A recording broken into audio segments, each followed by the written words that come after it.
0.2% சுருங்கிடும் அப்படின்றாங்க. நம்முடைய பொருளாதாரம் கிட்டத்தட்ட ஒரு $4 trillion.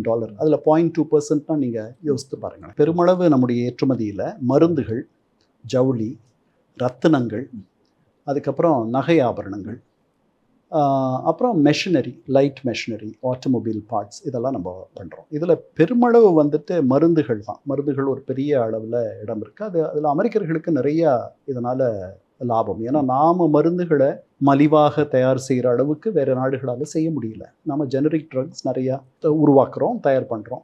இது ஒரு பெரிய அடி விழும் நமக்கு. நாம் வருஷத்துக்கு ஒரு $89-90 பில்லியன் அளவுக்கு நாம் ஏற்றுமதி செய்கிறோம் அமெரிக்காவுக்கு. நம்முடைய மிகப்பெரிய பொருளாதார கூட்டாளி யாருன்னா அமெரிக்கா தான். அவங்க தான் நம்முடைய பிக்கெஸ்ட் ட்ரேடிங் பார்ட்னர். வர்த்தகம் நம்ம செய்கிறோம். அதற்கு அடுத்து சீனா.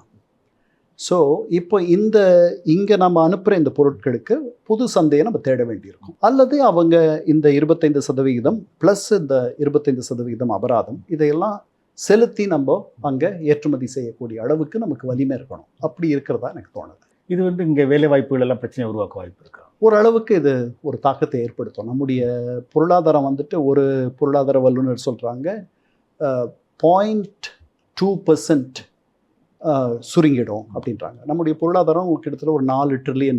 அதில் 0.2%னா நீங்கள் யோசித்து பாருங்களேன். அதனால் பாதிக்கப்படுபவர்கள் இருப்பார்கள், கண்டிப்பாக இருப்பாங்க. இந்த ஏற்றுமதியாளர்கள்கிட்ட வேலை செய்கிறவர்கள், ஏற்றுமதியாளர்களை நம்பி இருக்கக்கூடிய கலைஞர்கள், தொழில் வினைஞர்கள், தொழில் முனைவோர், அப்புறம் தயாரிப்பாளர்கள், அப்புறம் தொழிற்சாலையில் வேலை செய்கிற தொழிலாளிகள், இவர்களுக்கெல்லாம் ஒரு அடி விழும்.